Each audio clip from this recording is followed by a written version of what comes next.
All right, what's up guys? So today we are working on putting in a ceiling into our front porch right here.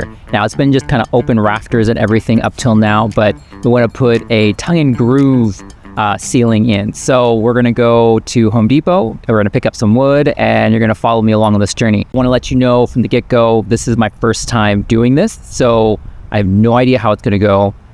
Probably gonna have issues along the way, but we're gonna try it out. So thanks for joining me, and let's do this. Here at Home Depot, basically the adult Lego store. So we're gonna go in and get some of the boards and check them out. Little pro tip, not that I'm a pro, but definitely get familiar with the Home Depot app, because you can spend a long time trying to find something, especially if you're going to multiple Home Depots. As you know, oftentimes one Home Depot might not have it, it's got to run somewhere else, but if you use the app, it's easy to find your local Home Depot and see if it has what you're looking for, and then it'll also give you the bin and aisle number, which is a huge help. You know, I used to always ask the workers here, which sometimes they know off the top of their head, but more often than not, they have to use the app as well to try to figure out where something is. All right, I need 31 of these 6-inch TNG, which is tongue and groove. I didn't know that at first, I had to look that up. I'm gonna go through 31 of these. It's always best to come in yourself to look for the boards, because if you order them online, you're inevitably gonna get some that are warped, that are cracked, whereas you come in like this, you can make sure to choose just the exact ones that you want. So here we go, 31 of them.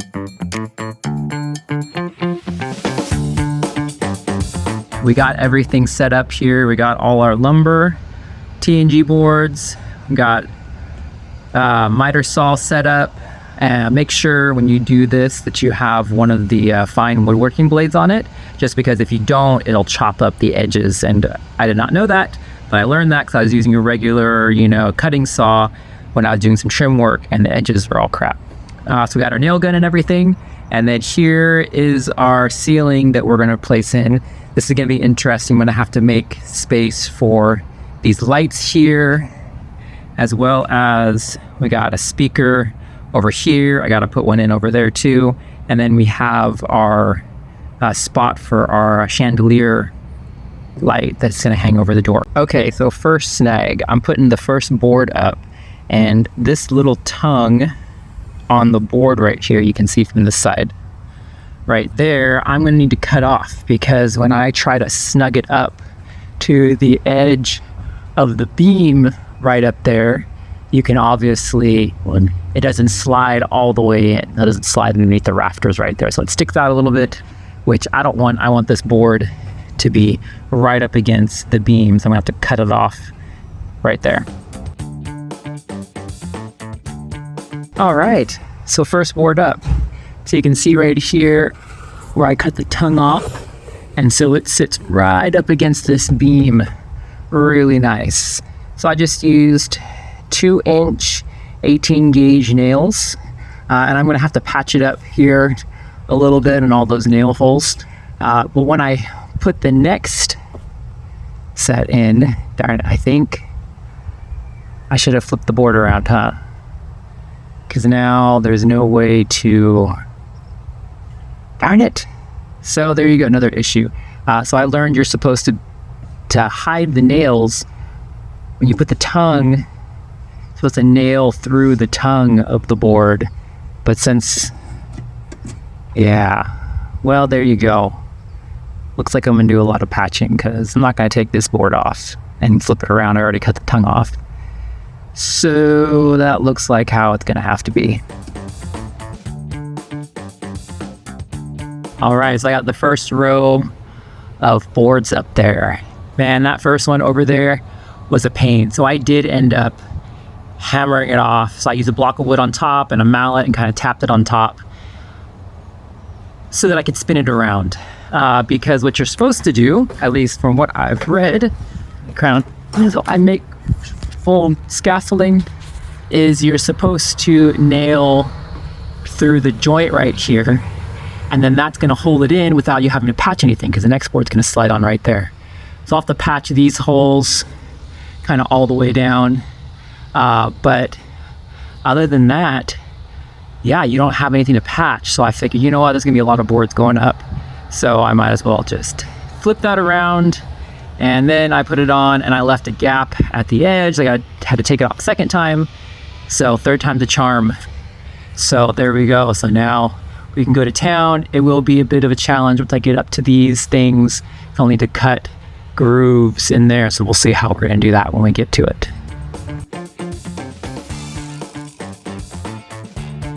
So we got 3 rows down of the tongue and groove. Now this next row is going to be the hard one, because I got to cut holes for the chandelier over the front door, speaker, a light, and then I actually got to make room for another speaker. I don't have the cutout to put up there, and then another light. So I'm actually going to take that cutoff off once I have the hole cut, and then move it over to the other side.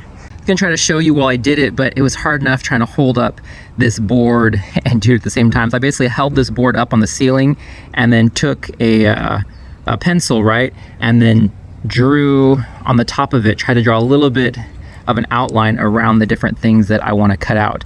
I made sure to cut this on the smaller side, because as my plumber says, you wanna sneak up on it.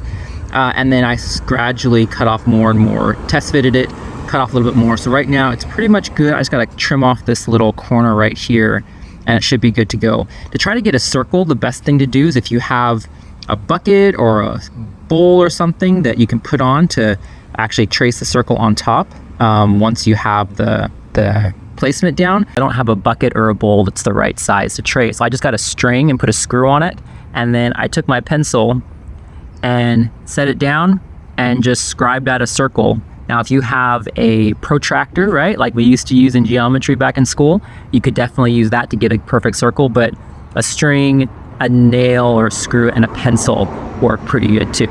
Now, something that I did not do, which I should have done, and I'm sure everybody in the comments is going to be saying, why did you not line up your joints with the beams in the ceiling, right?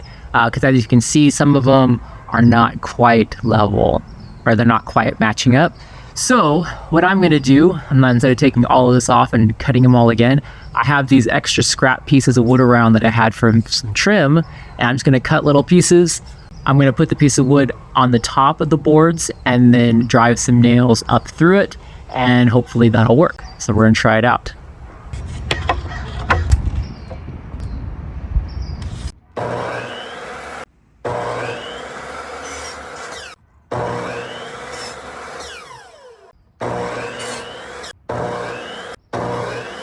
So you can see up there, you gotta be really careful when you're nailing it on, because those nails come through really far.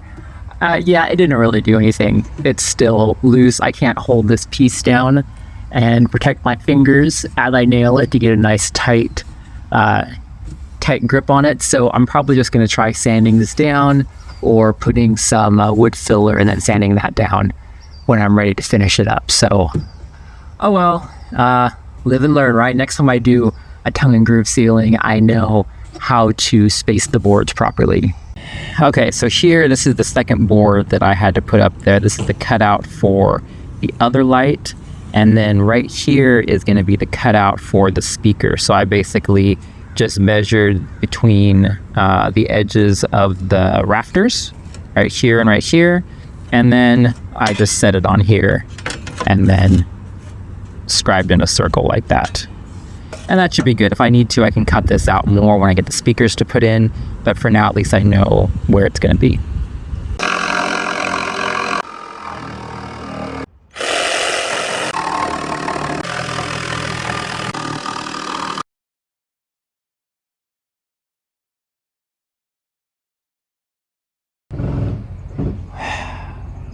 Well, bummer. So I got all this piece fitted. This joint right here was really hard to get in, so I was pounding on it pretty good.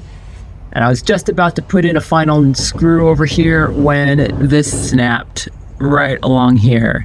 So I'm trying to figure out if I just put a little support back there and then just nail it in, and then, yeah, kind of patch around that before we paint, or if I need to cut it right here and then recut all this out and everything. I'm kind of leaning towards probably just putting a little backing on it, because, yeah, I mean, there's not going to be hardly any weight on here anyway, and once we get the paint and everything around it, you won't even notice that it's there. So it's probably what I'm gonna do. Shh, don't tell anybody. All right, all fixed here. I put a couple of extra nails in here, and then you can see up here on the top, hopefully you can see, I just put a piece of board there to help strengthen it behind. I'll add a little wood filler and stuff and sand this down, and nobody will ever know.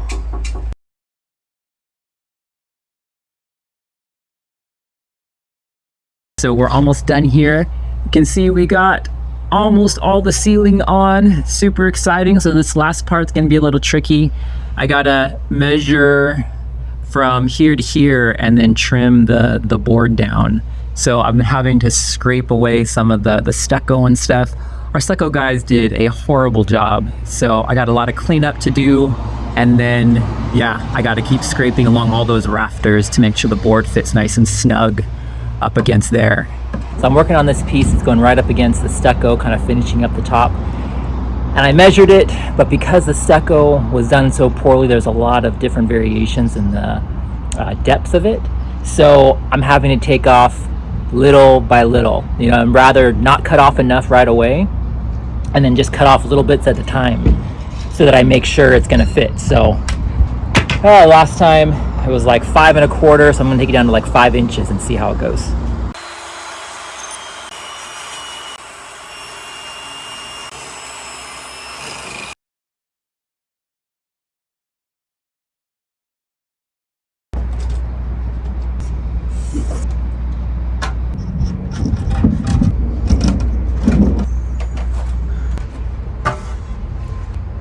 So this is kind of probably the most challenging part, is trying to get it over the tongue on the piece of wood and then getting it up into place. That was actually probably the easiest piece out of this whole strip right here. Oftentimes I had to use this little tool to pry it up, and then to close this gap right here, I'd have to use this to kind of push it into place, because obviously I can't bang it right now with the hammer.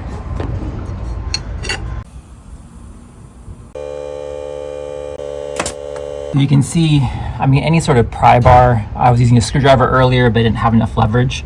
Not even sure what this is. This is in my toolbox from something. So this works really well for prying the wood and kind of pushing the tongue and groove together. All right, so we're done. Not bad looking, huh?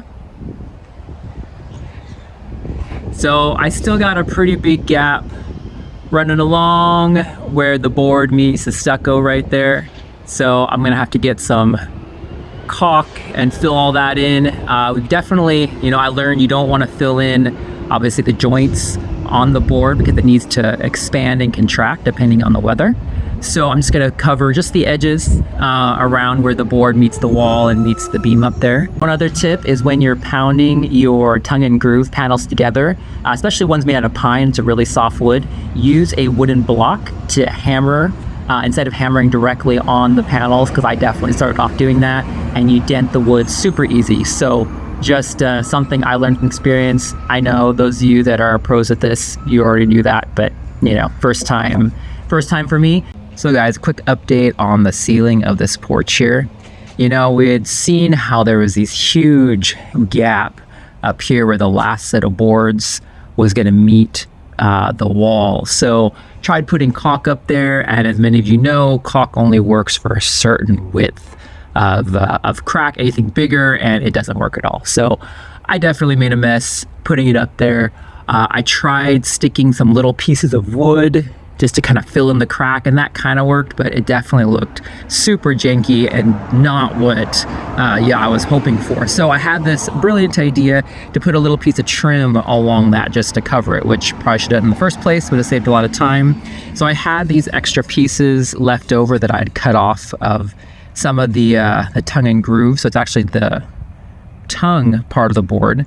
So I took my table saw right here and set it up to be able to cut off just the edge of this, right? And then I turned the board on its side and ran it right down the middle, split it in half, and then I got these nice little pieces of trim, right? Without having to go to Home Depot and buy anything extra.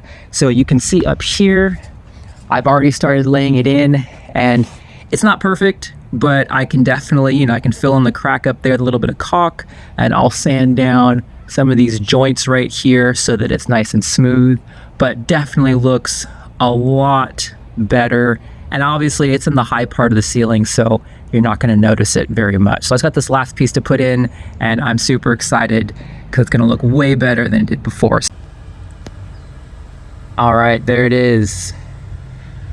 The little homemade trim piece I put in using leftover boards looks so much better than that huge, ginormous, ugly crack that I had. I put some caulk along here. It's actually going to dry clear, so you won't be able to see it once it's up there. So yeah, I'm quite happy. Quite an adventure. A lot of stuff went wrong during it, but you know, that's kind of how it is. So the next time I do tongue and groove, I'll know what to do, which is probably going to be never. But hey, you know. So a couple things I learned on this journey was, one, get an apron. All right, I'll link to this in the description. It's just something cheap I got off of Amazon. Super helpful to have pockets to be able to put all your hammers and your, you know, put your hammer, put your tape measure, all that kind of stuff. Because you're inevitably going to forget something. You're going to be up on the ladder when you're doing it by yourself like I was. It's definitely helpful to have all of the tools right there. Also, you know, I got this ladder at the end because I couldn't reach high enough to get up there, and it's really helpful having this little shelf right there. Just something to be able to put, you know, the nail gun, to put extra nails, and just help speed up the process. You're not constantly climbing up and down the ladder to grab things. You saw earlier I did put the nail gun up into some of the cutouts for my speakers and just kind of hung it there. That was actually really helpful because I was trying to hang it the whole time on my apron or my pocket, and it kept falling. And yeah, you got to take the board off, get down. So thanks for joining me in this little adventure. I'm going to have a lot more, so stay tuned. Thank you for taking the time to watch this, and definitely let me know if you have any questions. Again, right, I'm not a pro, I'm just a homeowner trying to get things done on my own, so I will answer them as best I can. So anyway, stay safe.